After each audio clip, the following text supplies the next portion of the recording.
guys, this side is Payal. Welcome back to my channel Speak Mind with Payal.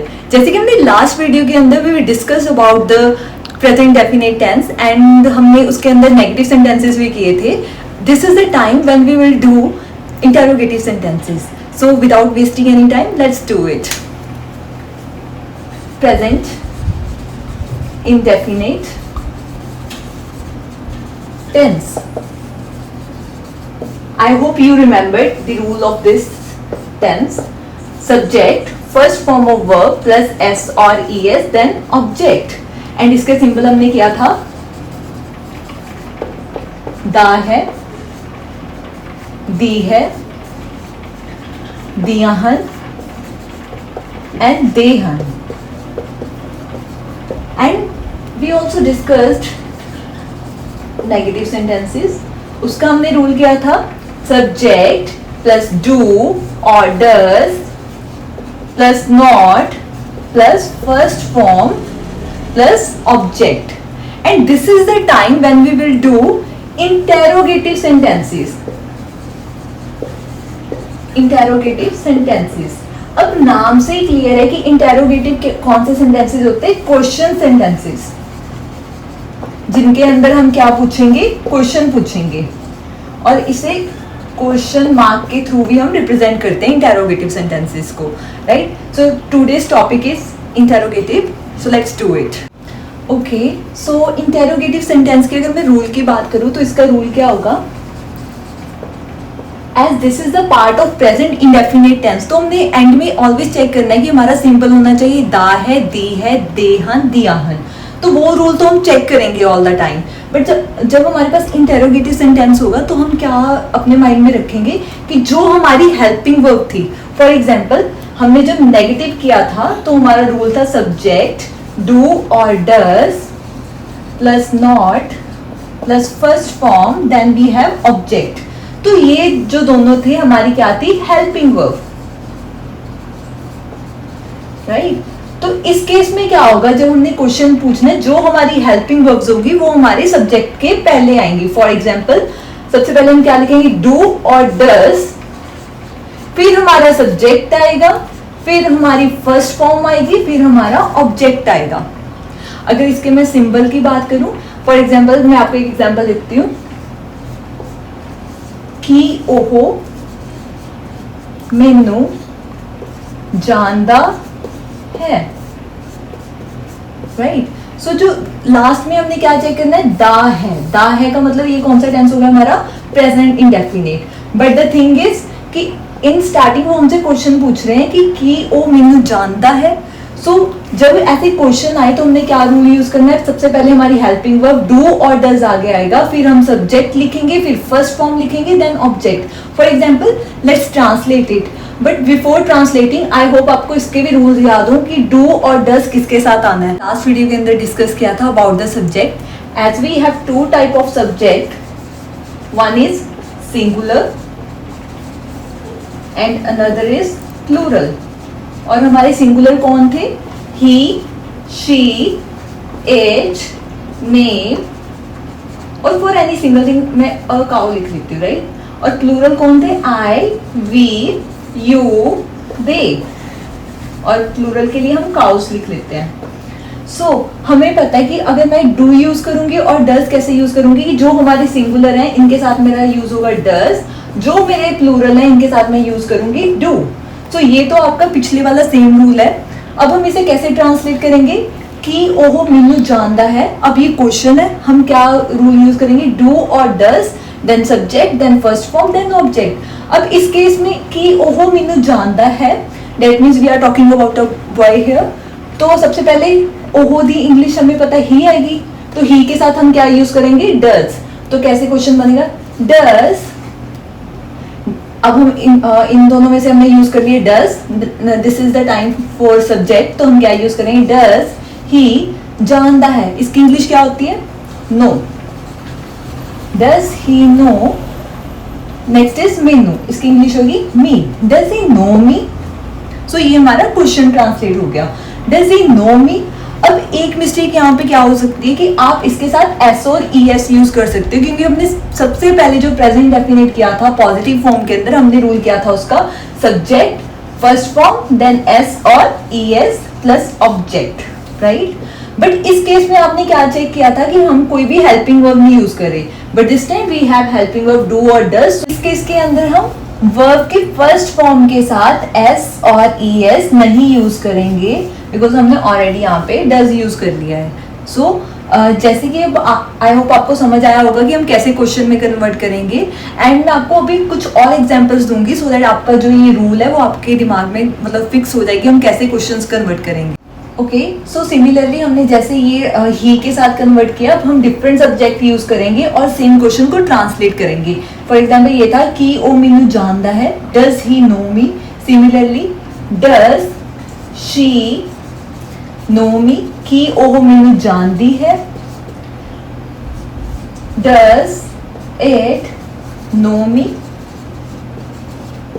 Similarly कि वो मैंने जानता है, इट ये नॉन लिविंग थिंग है। जस्ट फॉर द एग्जाम्पल मैंने आपको ये डिस्कस कर दिया। अब कोई नेम है, for example does Ram know me. अब राम का जो आर है वो कैपिटल आएगा बिकॉज ये एक नेम है, सो ऑब्वियसली आप इसे कैपिटल लिखोगे।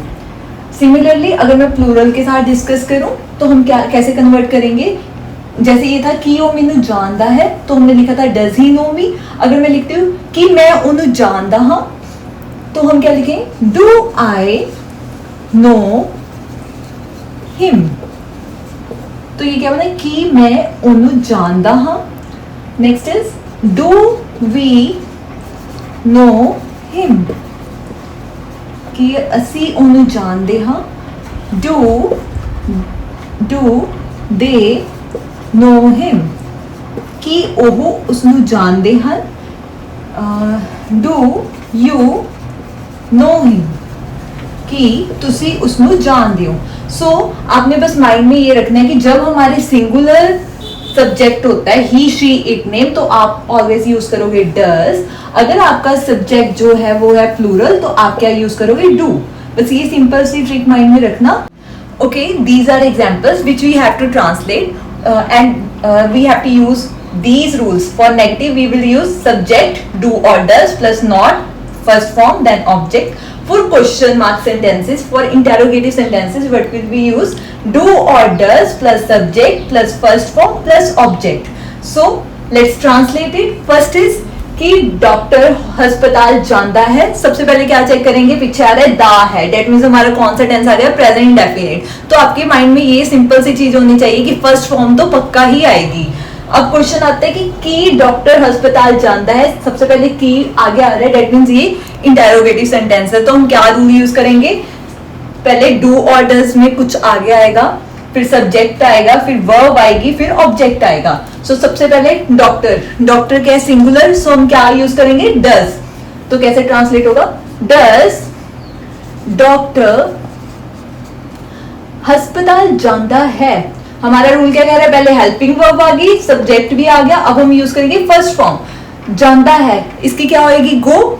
सो हम क्या यूज करेंगे, डज डॉक्टर गो। और वो कहां जा रहा है, टू द हॉस्पिटल। तो ये क्या पूरा सेंटेंस बन गया, does doctor go to the hospital, मतलब हम पूछ रहे हैं कि डॉक्टर अस्पताल जाता है। नेक्स्ट इज कि माँ खाना नहीं बनाती है। अब ये एक ऐसा कॉम्बिनेशन है जिसके अंदर हमारा नेगेटिव प्लस इंटेरोगेटिव दोनों इकट्ठे हैं। फॉर एग्जाम्पल कि माँ खाना नहीं बनाती है, सबसे पहले दी है चेक कर लिया, डेट मीन्स प्रेजेंट इंडेफिनिट हमारा आ गया, फर्स्ट फॉर्म तो पक्की आएगी। सबसे पहले की वाला आंसर करते हैं कि माँ खाना नहीं बनाती है। सो माँ हमारी सिंगुलर है, हम क्या यूज करेंगे, डज। अब सब्जेक्ट कौन है, हमारी मदर, डज मदर। इस केस के अंदर क्या है, हमारा क्वेश्चन और नेगेटिव के रूल कंबाइन हो गए। हमने डू और डज सबसे पहले यूज कर चुके हैं, सब्जेक्ट भी यूज हो गया। अब उसके बाद किसकी टर्न आती है, नॉट की। तो हम क्या यूज करेंगे, डज मदर नॉट। अब बनाती है मतलब cook, does mother not cook food, question mark. इसकी क्या सेंस बनेगी कि माँ खाना नहीं बनाती है, does mother not cook food, right. So हमारा नेक्स्ट सेंटेंस आ रहा है कि मैं क्रिकेट नहीं खेलता हाँ। ये भी सेम कॉम्बिनेशन सेंटेंस है जिसके अंदर हमारा क्वेश्चन वाले प्लस नॉट वाले इकट्ठा है। तो हम क्या करेंगे कि मैं क्रिकेट नहीं खेलता, सबसे पहले हम इसे आंसर करेंगे। ओके मैं मतलब आई, दैट मीन्स ये प्लूरल का पार्ट है। प्लूरल में कौन थे? I, we, you, they. So I is a plural here. तो हम क्या यूज करेंगे कि के लिए डू, आई। उसके बाद क्या आएगा? अगर मैं इसका ना कॉम्बिनेशन वाला सेंटेंस लिखूं नेगेटिव प्लस क्वेश्चन का, तो हमारा रूल बन जाएगा सबसे पहले डू और डज, फिर सब्जेक्ट, फिर नॉट, फिर फर्स्ट फॉर्म, फिर ऑब्जेक्ट। तो हम इस अकॉर्डिंग यूज करेंगे। सबसे पहले डू आ गया, हमारा सब्जेक्ट आए आ चुके हैं। उसके बाद हम यूज करेंगे नॉट, खेलदा हाँ, इसकी इंग्लिश क्या होगी? Play cricket. तो ये क्या सेंस बनी? Do I not play cricket. Next is कि कुत्ते नहीं पोंगते हन। दे हन प्रेजेंट डेफिनेट का पार्ट है, फर्स्ट फॉर्म आएगी हमारी कि कुत्ते नहीं पोंगते हन। अब देखो कुत्ते मतलब प्लूरल है ना ये डॉग्स, तो हम क्या करेंगे? की के लिए हम क्या यूज करेंगे? डू और डज। प्लूरल के लिए वी विल यूज डू। सो इसे डॉग्स, देखो डू और डज हेल्पिंग वर्ब में डू यूज हो गया, सब्जेक्ट में डॉग्स यूज हो गया। अब किसकी टर्न आ रही है? नॉट की। Do dogs not, first form क्या आएगी? अच्छा पोंगते हैं, ये क्या होता है? Bark. Do dogs not bark. तो हमारी ये पूरी सेंस बन चुकी है कि अगर मैं इसे कन्वर्ट करूं कि कुत्ते नहीं पोंगते हैं, do dogs not bark, right. Next is कि तुसी गीत गाउंदे हो। दे हो प्रेजेंट डेफिनेट है। सो कैसे कन्वर्ट करेंगे? कि तुसी गीत गाउंदे हो। कि तुसी हमारा सब्जेक्ट कौन है? यू। यू क्या होता है? प्लूरल होता है। तो हम कैसे कन्वर्ट करेंगे? यू आ चुका है हमारा। यू के साथ कौन सी हेल्पिंग वर्ब यूज होती है? डू। डू यू गाउंदे हो की English? Do you sing? Do you sing song? ठीक है कि तुसी गीत गाउंदे हो। Do you sing songs, right. Next is कि वो रोज दूध पींदे हन। पीछे क्या आ रहा है? दे हन। दे हन के लिए हमें पता ही है हमारा प्रेजेंट डेफिनेट है, फर्स्ट फॉर्म यूज होगी। क्वेश्चन क्या है हमारा? कि वो रोज दूध पींदे हन। वो रोज दूध पींदे हन, यहाँ पे वो प्लूरल है। तो हम ऑब्वियसली हमें पता चला गया हमारा सब्जेक्ट कौन है? यहाँ पे दे है। अब आपको याद होगा दे के साथ कौन सी हेल्पिंग वर्ब यूज होती है? डू। Do they. उसके बाद हमारी वर्ब कौन है? वर्ब आ रही है पिंदे हूं, मतलब आप ड्रिंक भी कह सकते हो, आप टेक भी बोल सकते हो, depending upon you. Do they drink और टेक दूध मिल्क डेली? तो ये क्या सेंस बन गई? Do they drink milk daily. वैसे अच्छी सेंस किसके साथ बनेगी? टेक के साथ। Do they take milk daily. So जैसे कि हमने आज सारे इंटेरोगेटिव सेंटेंसेस किए हैं और हमने इसे कन्वर्ट भी किया। आई होप आपको ये क्लियर हुआ होगा कि हम कैसे करेंगे ये सारी चीज़ें। प्लस इसके साथ ही आपको लगने लगा होगा कि अब इंग्लिश इतनी मुश्किल भी नहीं है, बिकॉज जो नॉर्मल डे टू डे हमारे क्वेश्चंस होते हैं we can ask in this way. कुछ भी आप पूछना चाहते हो कि तुसी सैर ते जानते हो? Do you go to walk daily? ठीक है, तो ऐसे आप कन्वर्ट कर सकते हो। आपने बस अपने माइंड के अंदर क्या रखना है? ये सिंपल रूल्स, और उस अकॉर्डिंग आप सबसे पहले उन्हें कन्वर्ट करना सीखो। रिटन फॉर्म के अंदर कन्वर्ट करो, देन आप उसे वर्बल फॉर्म के अंदर लेके आओ। सो जब ये आपकी चीज मतलब आपके लिए हैंडी हो जाएंगी ना, देन यू विल फील कि इंग्लिश कुछ है ही नहीं। सो आई होप आप जो ये रूल्स हैं और ये जो सेंटेंसेज है इसे कन्वर्ट करो 20-20 ऑन डेली बेसिस कन्वर्ट करो। And in case if you feel any issues आप कमेंट सेक्शन में अपनी प्रॉब्लम्स लिख सकते हो। सो ये आपके हो गए इंटेरोगेटिव सेंटेंस।